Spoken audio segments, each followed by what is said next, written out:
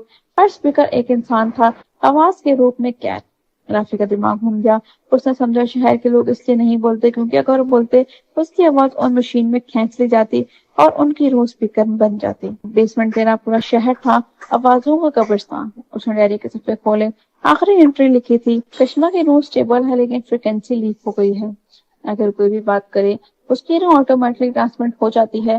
The city is now a living transmitter۔ رافع نے سوچا اگر وہ سسٹم بند کر دے تو شاید سب آزاد ہو جائیں، لیکن اس کی ماں نے منع کیا تھا۔ اس نے چیمبر کے پاس لکھ کر پوچھا، اگر مشین بند کر دوں تو کیا ہوگا؟ کشمہ نے دھواں کے اندر لکھا، ہر آواز آزاد ہو جائے گی لیکن دنیا کو پھاڑ دے گی۔ ہر روح چیخ بن کر نکلی۔ رافع نے آنکھوں میں آنسو لے کر دیکھا، نور آباد زندہ رہے یا میری ماں۔ اس نے قلم اٹھایا اور لکھا، میں دونوں کو بچاؤں گا۔ اس نے پاور کنٹرول کا سوئچ کے پاس ہاتھ رکھا۔ اس مومنٹ سب سپیکر ایک ساتھ گونجنے لگے، ایک عجیب سی فریکوینسی جس میں نہ درد تھا نہ سکون، ایک بچے کی چیخ، ایک عورت کی دعا اور ہزاروں لوگوں کی سانس مل کر نائی جیسے گونج اٹھی۔ کمرہ ہلنے لگا۔ کشمہ چیخی، نہیں رافع مت کر۔ رافع نے آنکھ بند کی اور سوئچ دبا دیا۔ بیسمنٹ تیرا اندھیرا ہو گیا۔ کچھ سیکنڈ تک کچھ نہیں ہوا، پھر پوری لائبریری ہل گئی۔ پر نور آباد کے آسمان میں بلیک کلاؤڈز پھر سے جمنے لگے۔ بازار میں لوگ ڈر کے مارے بھاگنے لگے مگر کوئی بول نہیں سکتا تھا۔ پھر اچانک ایک آواز، ایک بچے کی ہنسی، پھر دوسری، پھر تیسری۔ لوگوں نے ایک دوسرے کی طرف دیکھا، اس کے ہونٹ ہل رہے تھے۔ نور آباد بولنا شروع ہو چکا تھا۔ رافع نے آنکھیں کھولی۔ وہ زندہ تھا، چیمبر خالی تھا، مشین بند، اس کی ماں گئی تھی لیکن شہر زندہ تھا۔ اس نے ڈائری کا آخری صفحہ دیکھا، اس پر لہو سے لکھا ہوا تھا، تو نے پروجیکٹ کمپلیٹ نہیں کیا، تو نے اسے دوبارہ شروع کیا۔ اس کے ریڈیو سے اسٹیٹک آئی اور ایک نئی آواز، رافع اب تو سنے گا، اور اسکرین پر لکھا ہوا تھا فیز 2 انیشیٹڈ۔ صبح ہونے والی تھی، آسمان لال ہو رہا تھا، پورا نور آباد چیخوں سے بھر گیا تھا، کشمہ کا سایہ ہوا میں پھیل رہا تھا۔ بیٹا رک جا، یہ شہر اس لائق نہیں، رافع نے کہا۔ آواز انسان کا جرم نہیں ماں، اس کا زندہ رہنا ہے۔ اس نے لائبریری کے نیچے واپس بیسمنٹ تیرا کھولا۔ مشین بند تھی لیکن اسٹیٹک زندہ تھی۔ اس نے ریورس سوئچ ڈھونڈا، ایک چھوٹی سی ریڈ بٹن کے نیچے لکھا تھا فریکوینسی 0، مینول ایکٹیویشن اونلی۔ اس کے ریڈیو سے آواز آئی، رافع اگر تو یہ کر گیا تو کبھی سن نہیں سکے گا۔ رافع مسکرایا، آنسو اس کی آنکھوں سے بہہ رہی تھے۔ میں سن چکا ہوں ماں، اب باقی لوگوں کو سنا دو۔ اس نے اپنے مائکروفون کے سامنے خود کو رکھا اور زندگی میں پہلی اور آخری دفعہ بولا، نور آباد بولو، سوئچ دبا۔ ایک سیکنڈ کے لیے سب کچھ رک گیا، پھر ایک روشن دھماکہ، ہوا نے چیخا، پورا شہر ایک گھومتی فریکوینسی میں ڈوب گیا۔ لوگ زمین پر گر گئے اور ان کے ہونٹ سے ان کی اصلی آواز واپس نکلنے لگی۔ ہر سپیکر، ہر مشین پھٹ گئی اور کرشمہ کا سایہ ہوا میں ٹوٹ کر روشنی بن گیا۔ پھر خاموش کھڑا تھا، اس کے آس پاس آواز کا طوفان تھا مگر اس کے اندر سکون۔ اس نے آسمان کی طرف دیکھا، کرشمہ کا چہرہ دھواں میں بنا، مسکرایا اور کہا، صرف اس کے دل نے سنا، اب نور آباد کی آواز ہے۔ پھر سب کچھ چپ ہو گیا۔ نور آباد پھر سے جیت گیا تھا۔ لوگ بولتے تھے، ہنستے تھے، گاتے تھے، مسجدوں سے اذان آتی تھی اور بازاریں پکار لگتی تھی، لیکن لائبریری کے ایک کونے میں ایک پرانا ریڈیو رکھا تھا جو کبھی بند نہیں ہوتا تھا۔ کبھی کبھی اس ریڈیو سے ایک ہلکی اسٹیٹک آتی اور بیچ میں ایک مرد کی فسفساہٹ، بولو۔ لوگ کہتے وہ رافع ہے، اس کی آواز اب نور آباد کی دیواروں میں بس گئی ہے۔